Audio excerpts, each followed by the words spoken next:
آیت نمبر ہے 28۔ بسم اللہ الرحمن الرحیم۔ الحمد للہ رب العالمین، والصلاة والسلام علی سید الانبیاء والمرسلین، وعلی آلہ واصحابہ اجمعین۔ اما بعد فاعوذ باللہ من الشیطان الرجیم۔ بسم اللہ الرحمن الرحیم۔ وَإِذَا فَعَلُوا فَاحِشَةً قَالُوا وَجَدْنَا عَلَيْهَا آبَاءَنَا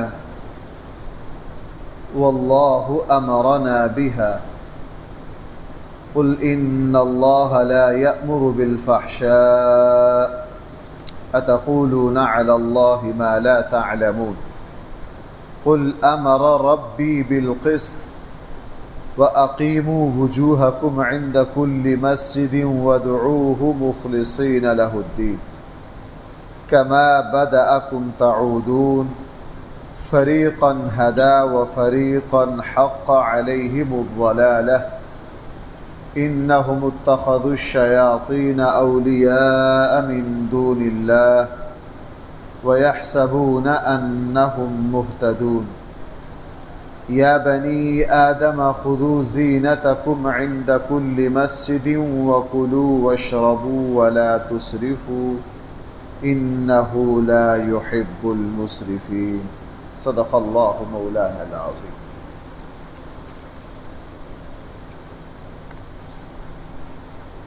نبی کریم صلی اللہ علیہ وسلم کے زمانے اور آپ کے زمانے سے پہلے کا جو دور ہے، اس میں عام کافر اور مشرکین جس وقت بیت اللہ کا طواف کرتے، مرد دن کو طواف کرتے ننگے ہو کر، عورتیں رات کو طواف کرتی بے لباس ہو کر۔ صرف قریشی جو تھے وہ لباس پہن کر بیت اللہ کا طواف کرتے، اور یہ بھی کوئی شرم و حیا کی وجہ سے نہیں، بلکہ اپنے آپ کو دوسرے قبائل سے افضل اور برتر سمجھتے ہوئے بطور فخر دوسرے قبائل کے لوگ بیت اللہ کا طواف کرنا چاہیں تو کسی قریشی سے لباس لیں گے اور اس قریشی کا لباس پہن کر بیت اللہ کا طواف کریں گے۔ ظاہر قریشیوں کے لباس اتنے دوسروں کے لیے کافی نہیں ہو سکتے تھے، تو عام لوگ یہی کرتے کہ بے ستر بے لباس ہو کر بیت اللہ کا طواف کرتے، مرد دن کو کر لیتے اور عورتیں رات کو، اور اس کی وہ دو تین دلیلیں بیان کرتے جو بہت ہی بیہودہ۔ پہلی دلیل وہ یہ بیان کرتے کہ ہم نے اپنے آبا و اجداد کو ایسے ہی کرتے پایا، ہم نے اپنے باپ دادوں کو اسی طرح کرتے پایا۔ دوسری دلیل بہت بڑے جرم پر مشتمل تھی۔ دوسری بات وہ یہ کہتے کہ ہمیں اللہ نے اس کا حکم دیا۔ اس بے حیائی کی نسبت بھائی کس کی طرف کرتے؟ اللہ کی طرف کرتے، ہمیں اللہ نے اس کا حکم دیا۔ قرآن کریم نے پھر اس کا یہاں جواب ذکر کیا۔ پہلی بات وہ بے حیائی کے ساتھ طواف کرتے، پیچھے گزر چکا ہے کہ لباس، شرم و حیا یہ انسان کی فطرت ہے، بلکہ اگر میں یوں کہوں تو بے جا نہیں ہوگا کہ اللہ تعالی نے انسان کو اشرف المخلوقات بنا کر ساری مخلوق پر جن اسباب اور وجوہ کی وجہ سے فضیلت دی ہے ان میں سے ایک لباس اور شرب و حیا بھی ہے۔ اللہ تعالیٰ کی ہمیں نظر آنے والی مخلوق میں لباس جو ہے یہ صرف اس اشرف المخلوقات انسان کے جسم پر ہے، اس کے علاوہ کسی اور مخلوق کے جسم پر ہم لباس نہیں دیکھتے۔ ان کا یہ کہنا کہ ہم نے اپنے باپ دادے کو اسی طرح کرتے پایا ہم نے لہٰذا ہم ایسا کر رہے ہیں، یہ بھی بدترین جرم، قرآن نے اس کی کئی جگہ تردید کی۔ مسلمان کے لیے یہ کہنے کی ہرگز اجازت نہیں ہے کہ ہم یہ کام اس لیے کر رہے ہیں کہ ہمارے باپ دادے اس طرح کرتے آئے، چونکہ ان لوگوں کے باپ دادے گمراہ تھے، بے دین تھے، ان کے پاس کوئی دین نہیں تھا۔ ہمارے پاس دین موجود ہے، ہمارے پاس نبی کریم صلی اللہ علیہ وسلم کی سنت موجود ہے، ہمارے پاس رسول اللہ صلی اللہ علیہ وسلم اور آپ کے صحابہ و اہل بیت کا طریقہ موجود ہے۔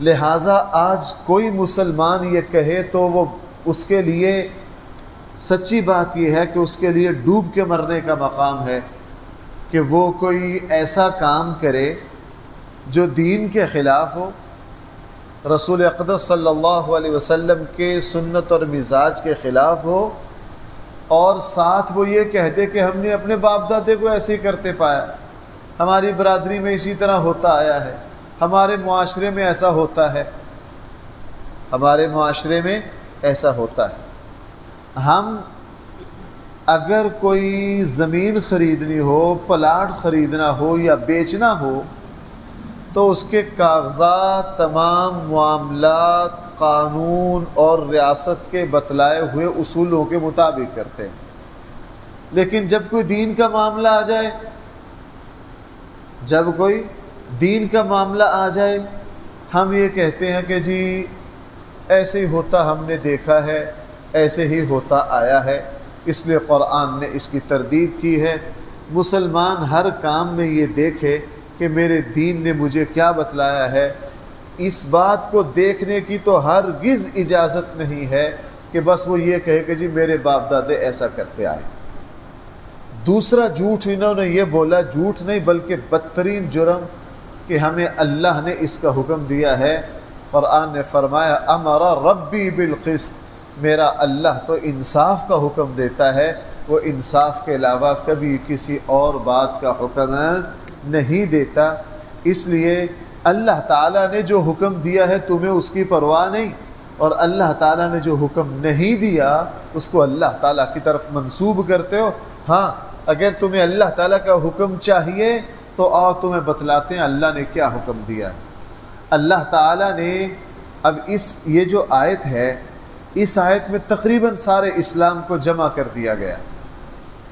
اس آیت میں بھائی سارے اسلام کو کیا کر دیا گیا ہے؟ دو باتیں ایسی بتلائی گئی ہیں کہ وہ پورے اسلام کا خلاصہ ہے۔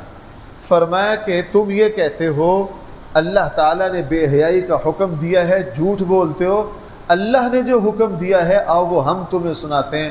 اللہ تعالیٰ نے پہلا حکم یہ دیا ہے کہ ہر کام میں انصاف کرو۔ بھائی ہر کام میں کیا کرو؟ انصاف کرو۔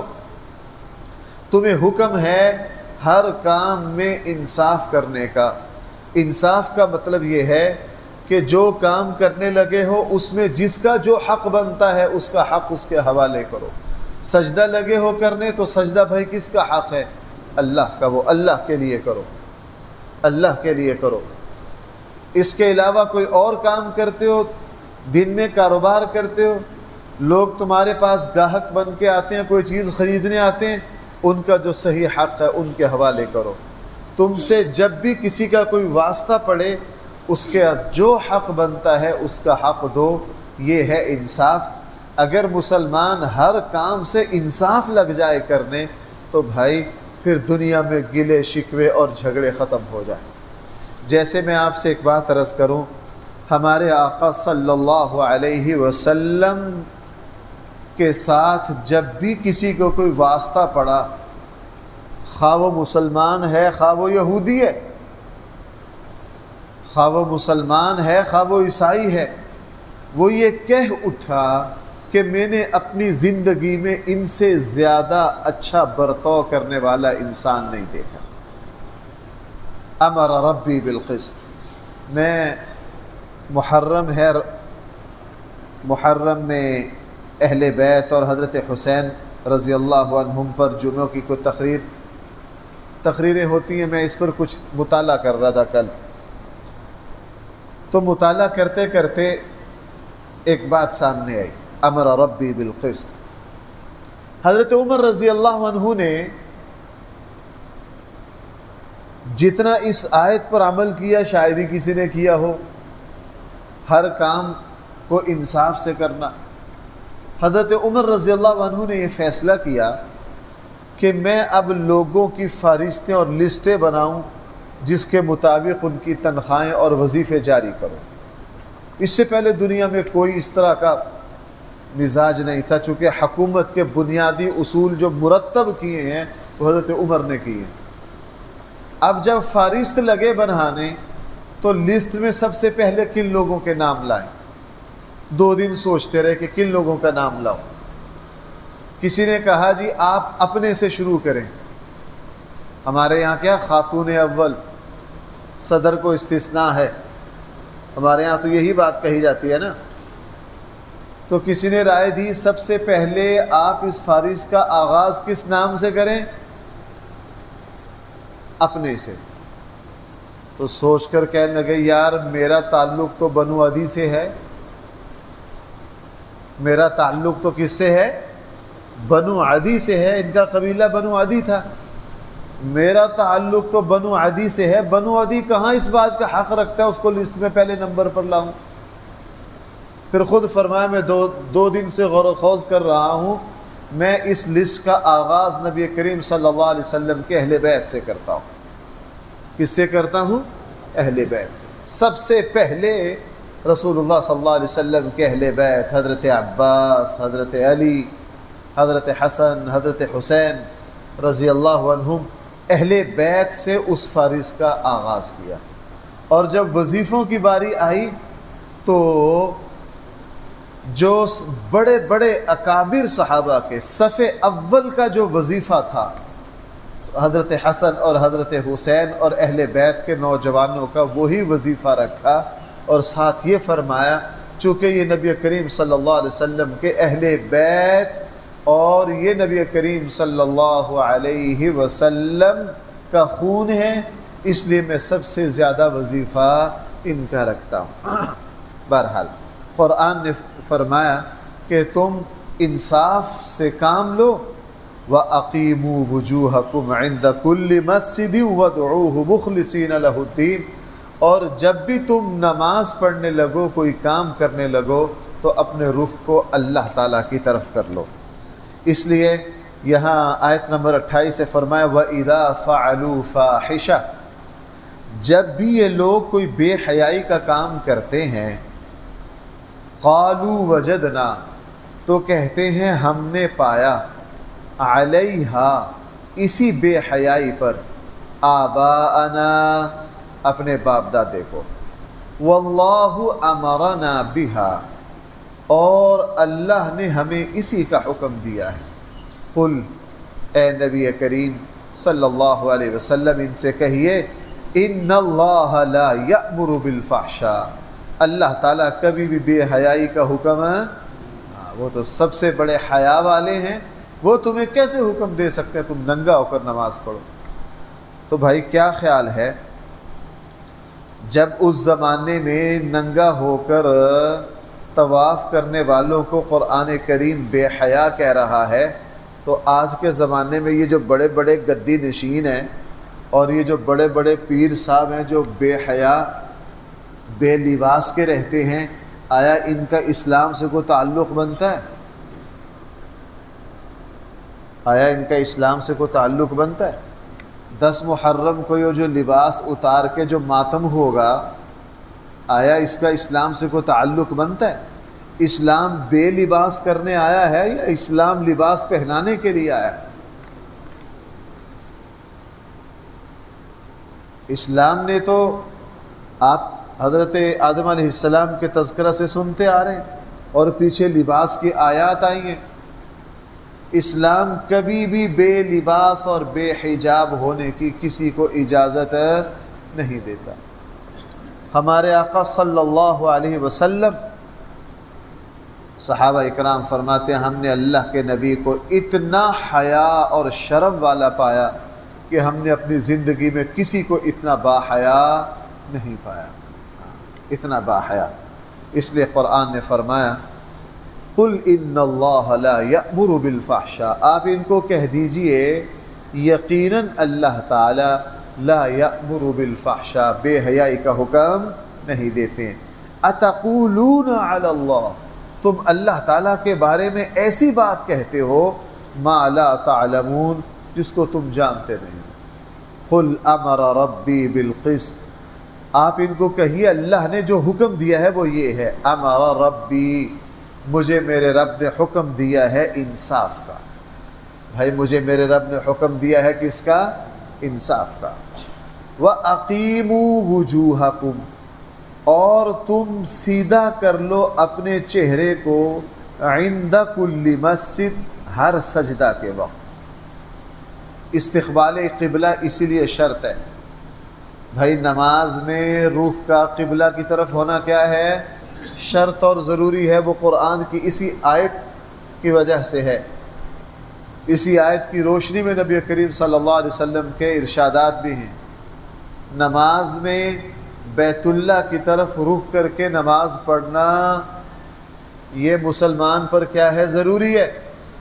اگر کہیں کوئی مسلمان اگر ایسی جگہ ہے جہاں بیت اللہ کا پتہ نہیں چل رہا، جہاں وہاں دوسرے مسلمان اگر موجود ہیں ان سے پوچھ کر پھر بیت اللہ کی طرف رخ کر کے نماز پڑھو۔ چند دن پہلے مجھے کسی عزیز کو لینے کے لیے اسلام آباد ایئرپورٹ پہ جانا تھا، نماز کا وقت ہو گیا۔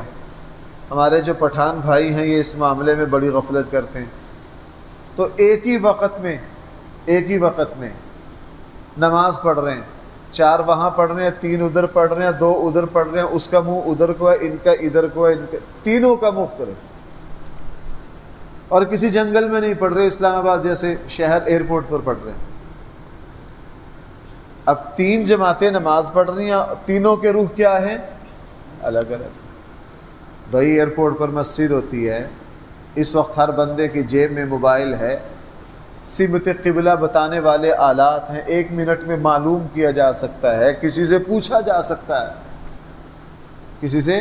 اب ہماری مسجد میں یہ نشان لگے ہوئے ہیں، مسجد کی سمت بتا رہی ہے، میں یہاں بھی پھر بھی برآمدے میں لوگوں کو دیکھتا ہوں، ادھر رک کر کے نماز شروع کر دیتے ہیں۔ یعنی توجہ نہیں، اتنی غفلت۔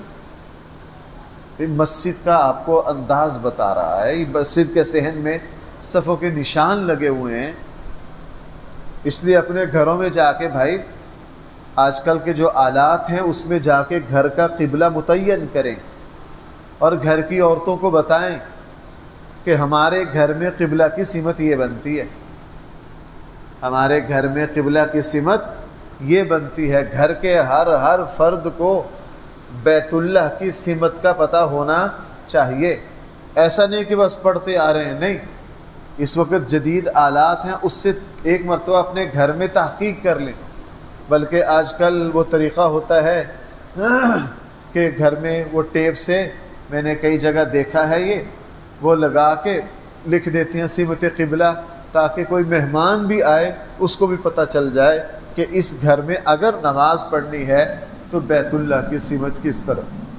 اس لیے قرآن نے فرمایا وَأَقِيمُوا وُجُوهَكُمْ، اپنے چہروں کو سیدھا کرو، عند کل مسجد، ہر سجدہ کے وقت، ہر نماز کے وقت، وَادْعُوهُ مُخْلِصِينَ لَهُ الدِّينَ، اور تم پکارو اس اللہ کو اس حال میں کہ دین اسی کے لیے خالص کر رہے۔ بھائی کس کے لیے خالی دو باتیں ہو گئیں، رخ بھی نماز میں اللہ کی طرف کرو، لیکن صرف رخ کرنا کافی نہیں ہے، چہرے کا رخ کرنا کافی نہیں ہے، اپنے دل کا رخ بھی اللہ کی طرف کرو۔ یہ نماز صرف اللہ کے لیے پڑھو۔ کما بدأکم تعودون، جیسا اس نے تمہیں پہلے پیدا کیا ہے ویسے ہی تمہیں دوبارہ پیدا کرے گا۔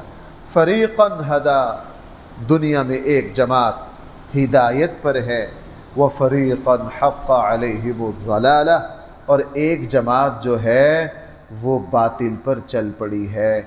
انہم، یہ وہ لوگ ہیں جنہوں نے شیطان کو دوست بنا لیا ہے اللہ کو چھوڑ کر، اور آگے اس سے بڑی جہالت، وَيَحْسَبُونَ أَنَّهُمْ مُهْتَدُونَ، اور وہ سمجھتے یہ ہیں کہ ہم سیدھی راہ پر ہیں۔ ایک بندہ بیمار ہو، اپنے آپ کو بیمار سمجھے، یہ خیر پر ہے، علاج کروا لے گا۔ ایک بندہ بیمار ہو لیکن اپنے آپ کو تندرست سمجھے، یہ کبھی بھی علاج نہیں کروائے گا۔ ایک بندہ غلط ہو، اپنے آپ کو غلط سمجھے، ایک نہ ایک دن صحیح اور تصحیح کی توفیق مل جائے گی۔ ایک بندہ غلط ہو اور اپنے آپ کو صحیح سمجھ رہا ہو، اپنے آپ کو کیا سمجھ رہا ہو، بلکہ آج کل کے زمانے میں تو معاشرے میں دیکھنے میں یہ آ رہا، ہماری سیاسی صورتحال کو دیکھ لو، ایک بندہ خود غلط ہے، وہ اپنے آپ کو صحیح سمجھتا ہے ایک غلطی، اور باقی ساری دنیا کو غلط سمجھتا ہے، یہ اس سے بڑی غلطی۔ خود غلط کھڑا ہے، خود غلط کر رہا، لیکن سارے پاکستان کو، ساری عوام کو جاہل سمجھتا ہے۔ ایسا بندہ کب اپنے نظریے پر نظر ثانی کرے گا؟ اس لیے قرآن نے فرمایا ہیں شیطان کے دوست، وَيَحْسَبُونَ أَنَّهُمْ مُهْتَدُونَ، اور سمجھتے یہ ہیں کہ ہم سیدھی راہ پر ہیں۔ یہی حال مکہ والوں کا تھا۔ مکہ والے ننگے ہو کر طواف کر رہے ہیں، لیکن کیا کہہ رہے ہیں؟ ہم نے باپ دادے کو اسی پر پایا ہے، یہ ہمارا دین ہے۔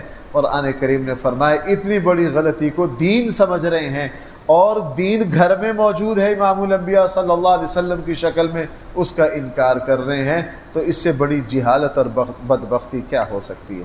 اللہ تعالی ہم سب کو صحیح فہم عطا فرمائے۔ الحمدللہ رب العالمین، والصلاة والسلام علی سید الانبیاء والمرسلین۔